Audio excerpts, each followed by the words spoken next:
Hey everyone, my name is Amanda and I'm the Fun Size Reader, and today I wanted to talk to you about A Shadow in the Ember by Jennifer L. Armentrout. So I've been waiting for this book. I knew after reading the third book from the Blood and Ash series that she was going to be doing kind of a spin-off series, and here it is. I pre-ordered it a while ago, so I've been just like checking my account, waiting for the ship date. And it came last week on Thursday. So this book is just like her other ones. It is giant. It's 633 pages, I think it is. And I read it in like 4 days. It was that good. Okay. So I need to express the love that I have for this book a little bit. But before I do that, I want to talk about this book in relation to the other series. So it is a spin-off, but it's a spin-off that's a prequel. So you really don't need to read the From Blood and Ash series at all to enjoy this book. I found that the characters were all unique. Like, I knew about the story and the world because I had read the other series, but you don't need it. It does a really good job of kind of re-explaining everything. And arguably, I would say that it explains things better in this book than it does in the beginning of the From Blood and Ash series. Because I think for the first book, like, I had a hard time with the world building. The terms and the names and everything just was a lot all at once.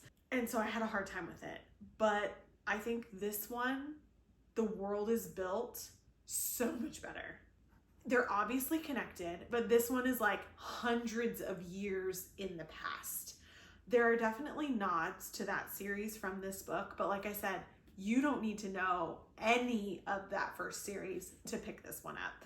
And I am urging you to pick this book up if you are an adult fantasy reader.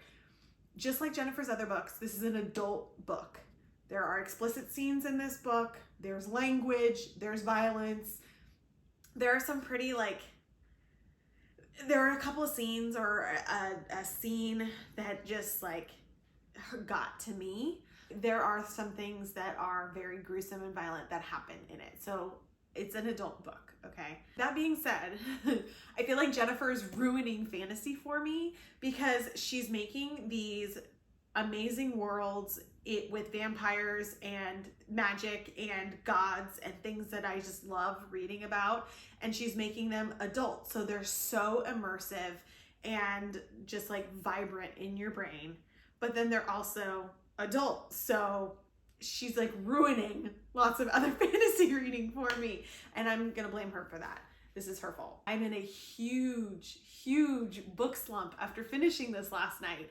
I didn't know what to pick up to read after. Like, how can a book follow something that you just loved? Because I loved this. It was just so good. It was so good. There are people that really don't like her other series.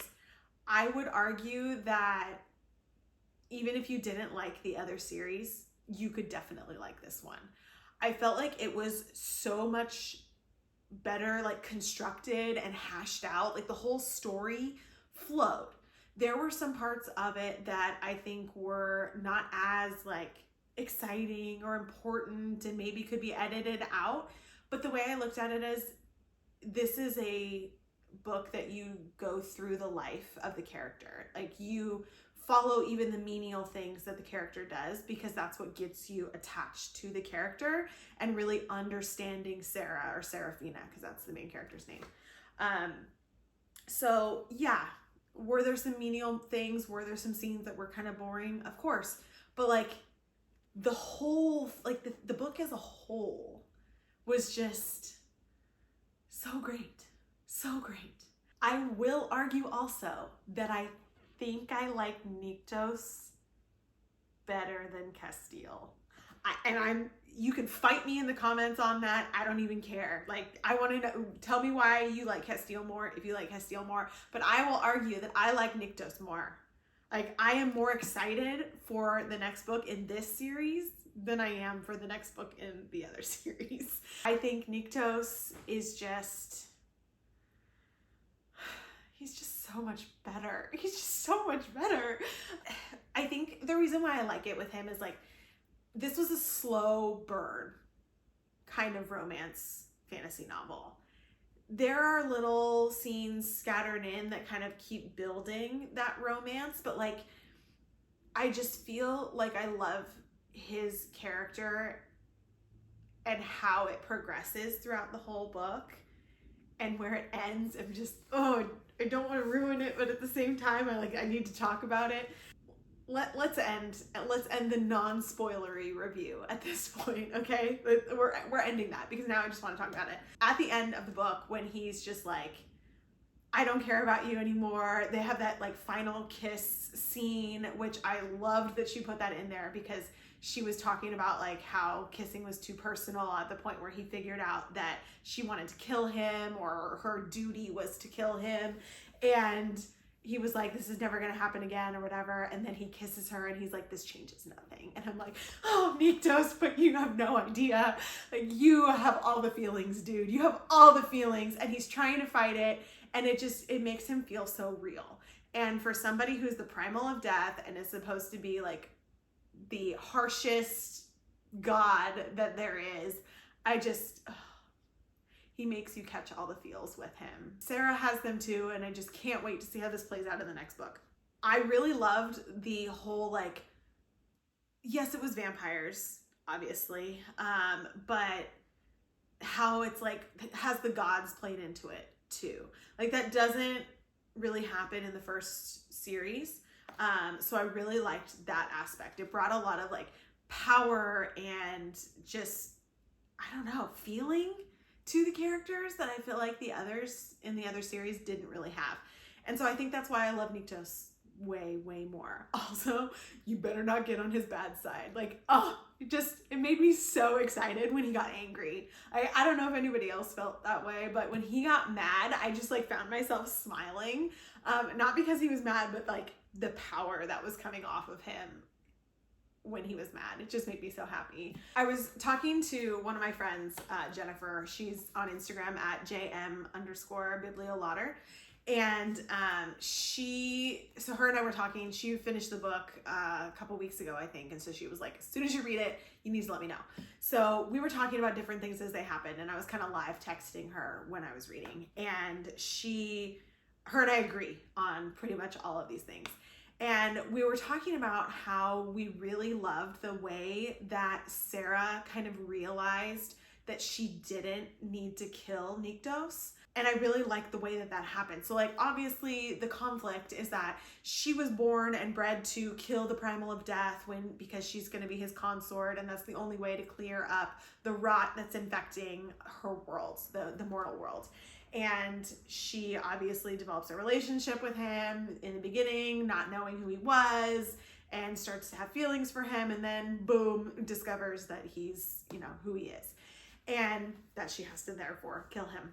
I think the way that they went about her realizing that she doesn't have to kill him, it wasn't that stereotypical, oh, I love him, I just can't do it. Like, it wasn't that. And I really liked that. I felt like it was so refreshing to have something just different, and knowing that like this was your duty and now this has nothing to do with, like, they don't connect, made it so that she didn't do the whole fangirly, like, I'm in love thing, and that's why I'm not killing him. Like, love is on the table, obviously, but based on, the last chapter of the book, we know that hasn't happened yet for them. It's going to. It better. But it's not there yet.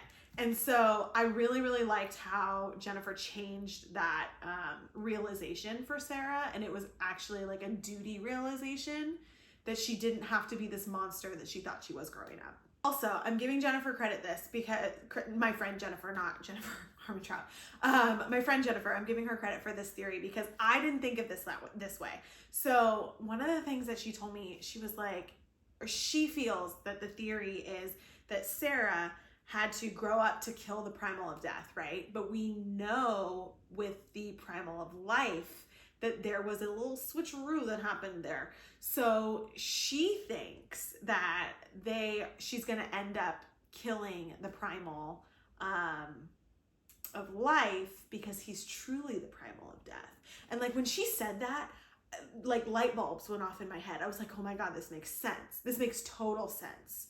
So I'm totally giving her credit for that theory. It was not my theory. Once she said it, I was like, yeah, this is what's gonna happen. Like this better be what happened, because it has to go somewhere, right? So I'm curious to see how that's gonna play out in the next books. There better be more than one of these because they're just that good.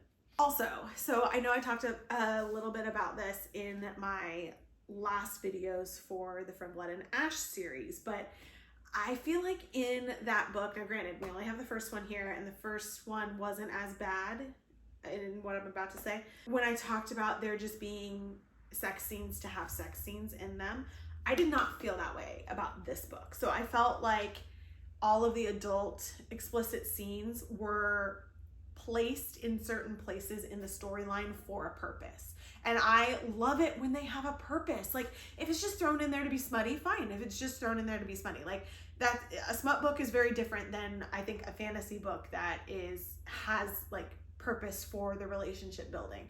So I felt like this did it so much better. And I loved that Nyktos was the less experienced one in the relationship. Like it was refreshing. I loved that, especially because he's the primal of death, like, and he's so powerful. You would think like he has every woman that he's ever wanted, but he hasn't. And I just love him. I love him. He's my new book boyfriend, you guys. My new one. I feel like this video just could probably go on forever. So leave me comments below and let me know what you thought about the book. If there's anything that I didn't cover, because I know I can't cover everything, and I'm gonna probably go sit down on my couch to edit this, and there's gonna be more things that I wanted to talk about. But here it is for now.